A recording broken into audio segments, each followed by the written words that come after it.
NXT, NXT, NXT. What do we got tonight for NXT? This is a go home show, I believe. In a way, I almost forgot Takeover was this Sunday. Given that I feel like it's only been like what 2-3 weeks build, maybe I think to this show, but I could be wrong. But NXT though, what do we have tonight going on NXT before we move on into Vengeance Day this Sunday, which is still a very horrible name. I don't know why they just didn't call it Vengeance, but then again, like I said, they really missed the opportunity of calling it St. Valentine's Day Massacre. You haven't used the damn name in damn near over 20 years, so why not use it now? It fits perfectly, especially with Valentine's Day being on Sunday. It would have been a perfect way to use it on Valentine's Day. St. Valentine's Day Massacre. I would have been okay if you just called it Vengeance. But Vengeance Day, that's still a dumb name. I don't like that. But moving on, though. This is the go home show. And what do we have for this go home show before we move on? Well, we do kick it off though in the semifinals for the Dusty Rhodes Tag Classic. We kick it off with MSK, Dez and Wentz versus Legado del Fantasma, Raul Menendez, man, I'm thinking Call of Duty. Raul Mendoza versus Joaquin Wild or DJZ, if you want to go by that. Good match, in a way, a bit of a spot fest, but good match still to kick off the show. You kind of knew MSK was going to go over here. Not really mad at that, given how they've been pushing MSK. They've been on a roll lately, especially since they even just got here and to begin with. Still don't like those names they gave them. That's why I still continue to call them Dez and Wentz. But they have been booked very strong right out the gate of this tournament and are going to the finals, though, this Sunday at Vengeance. Okay, so, of course, MSK goes over, beating Legado del Fantasma. But other than MSK going over there, next we went to a Mercedes Martinez promo, basically talking about it took her 20 years to get here, and talked about how Tony Storm is somebody's little girl, and that it's not her time yet, and that EO, she's gonna leave her on the ground like she did before and walk away as the NXT Women's Champion. Next though, we got Zia Lee, Neo, or I should say Boa, and was it Tian Sha or whatever, basically coming out.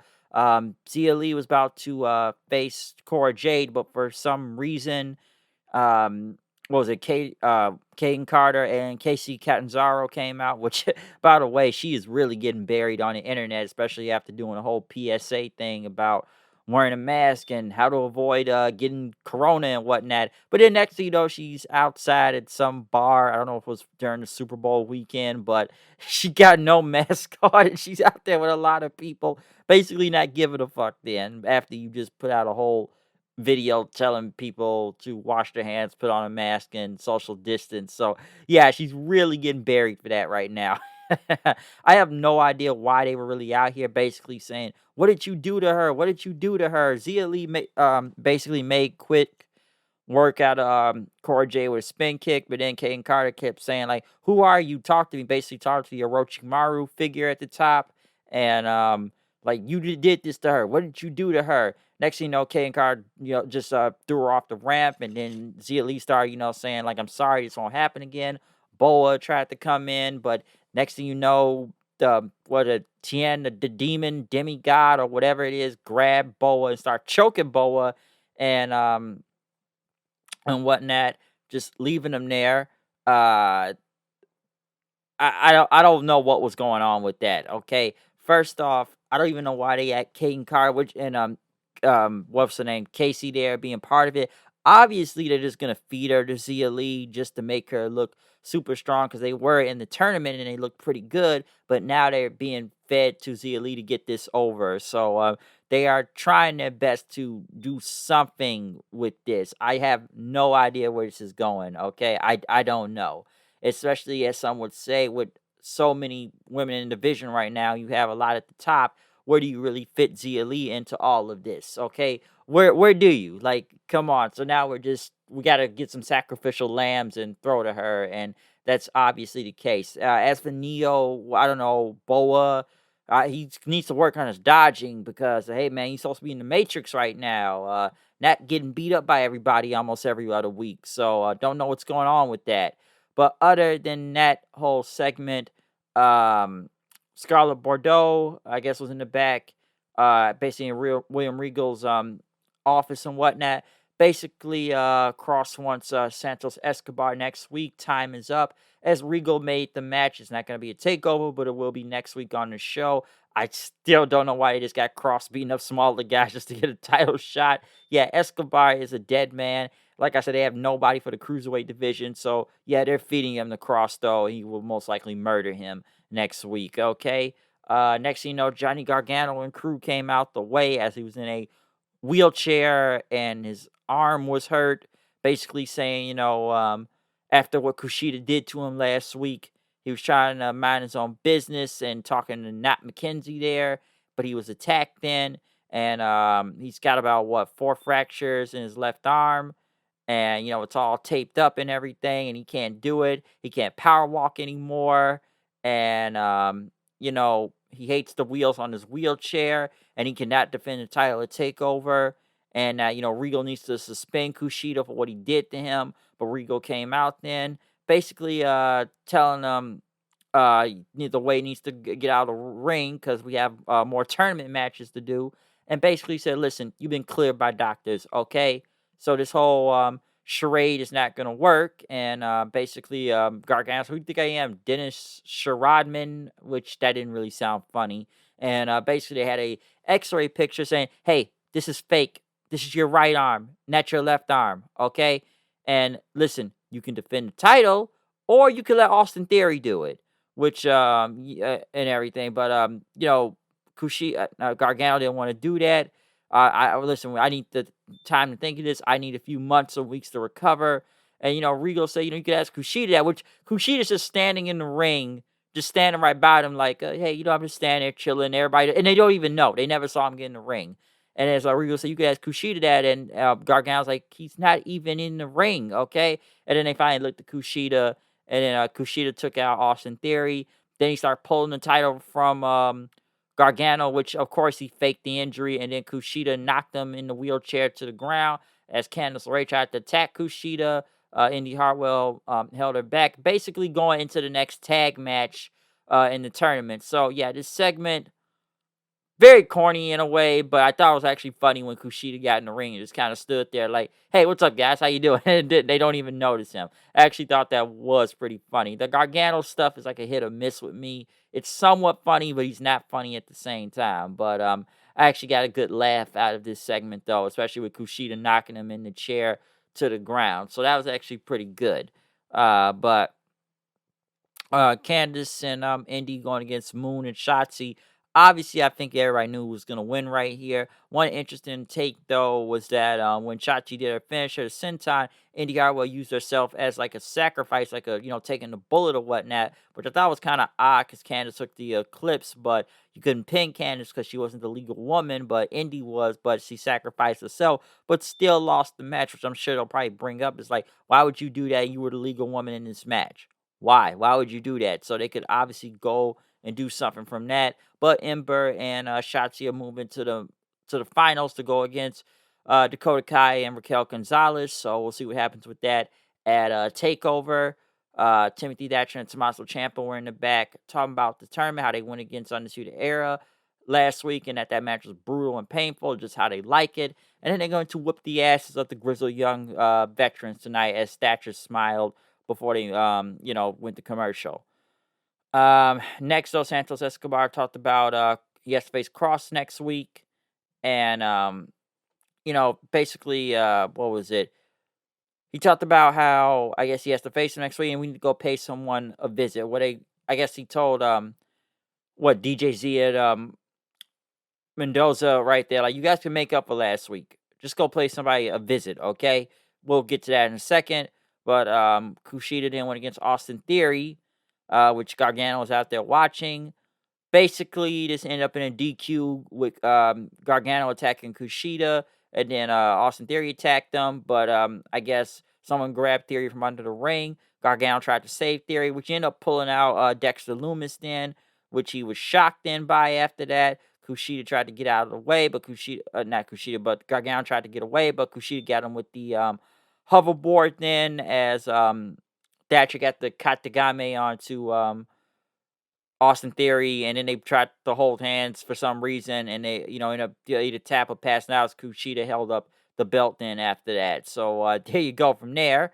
They went to a Tony Storm promo. Somebody she hasn't faced EO since about 3 years ago, where she's beat her in the whole Mae Young Classic and whatnot.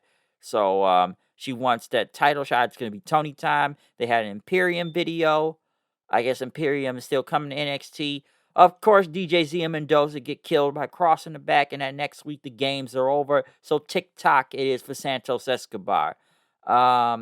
Next though, what was next after this? Oh yeah, this segment, the return of Cameron Grimes. Somebody pulled whip low in the Phantom, saying that's that. And I'm sorry, wrong car, wrong song too. It doesn't have a Lambo in it. I was gonna say I woke up in a new Bugatti, but that would have made sense either. But somebody pulled up in a white Lambo and whatnot.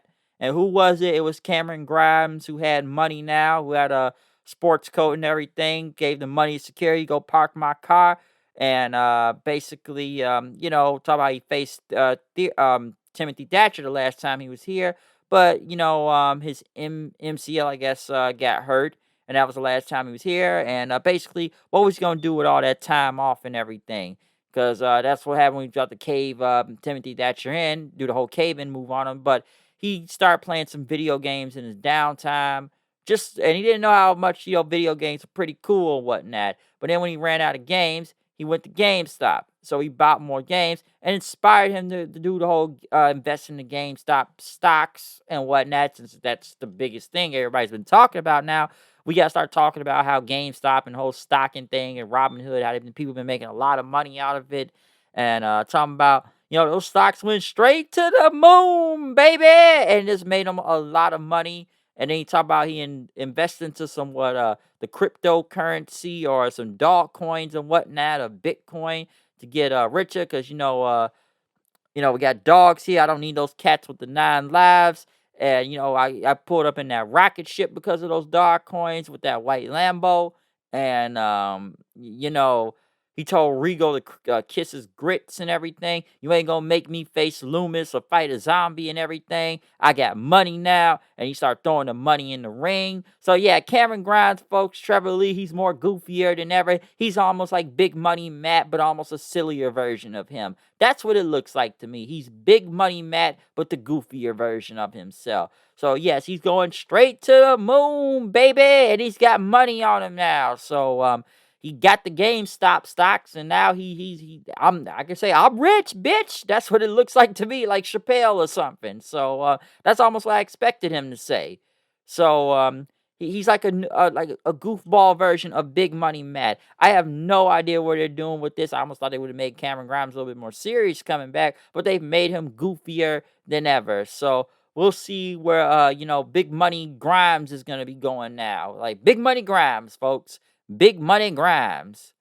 Shirai cut a promo on Tony Storm and Mercedes Martinez, talking about Tony. Yes, you won the Mae Young Classic and whatnot, but I'm a different person. I'm a champion now. Martinez, it took you 20 years to get here, but that journey is going to go on forever for you when she takes both of them out of Takeover. But in the main event, we got Timothy Thatcher and Tommaso Ciampa versus the Grizzled Young Vets, as they start talking about Thatcher and Ciampa calling them goofs and everything. This match was good. I'm almost surprised at the finish of this whole thing. I'm almost surprised that Ciampa was even pinned in general, and it was over clean. Now, I would have expected maybe Thatcher and Ciampa to go over, but given that they needed a face versus heel team, the Grizzled Young Vets went over, and then I guess the second time they made it to the finals, and they will be facing MSK at TakeOver, Vengeance, and whatnot. But I would have expected... Yeah, I actually kind of expected Thatcher and Ciampa to win the whole thing, given that they were in the fight pit, and then they're all team all of a sudden, and it actually kind of worked as a team. But yeah, they had the Grizzly Gun Vets go over, so it's going to be them going against MSK. So I'm surprised Ciampa even lost clean out there. But as before the show ended, they went over the entire card with everybody just kind of standing next to each other from both Dusty classic matches with the both men and the women. Kushida and Thatcher, Kushida and Gargano, EO, Tony, and Mercedes, and the last part of Balor and Pete Dunne in the ring as they had a stare down. Dunne does that thing with his jaw, and Balor holds up the gun sign. So, yes, this was the go home show for Takeover for this Sunday, but a very good go home show, I should say. Other than the classic matches, I'm not sure where they're going to go with Big Money Cameron Grimes now. We'll see where that goes. And basically, a lot of hype for this Sunday into Takeover, okay? So I am gonna watch the show. We're gonna see what happens. I would have still chosen a better name for this show, but I guess we're going with Vengeance Day. I still would have stuck with Vengeance, but the card looks pretty good for this Sunday, and we'll see what happens from it. I'm not gonna lie, the Gargano Kushida segment was pretty funny too. I'll give it that. That was actually not bad. Well, other than that, that's my NXT review. I will be back for a Takeover review this Sunday, so watch out for that also. So we're going to see what happens then. Other than that, I'm done. I'm out of here. See you guys later. Peace out.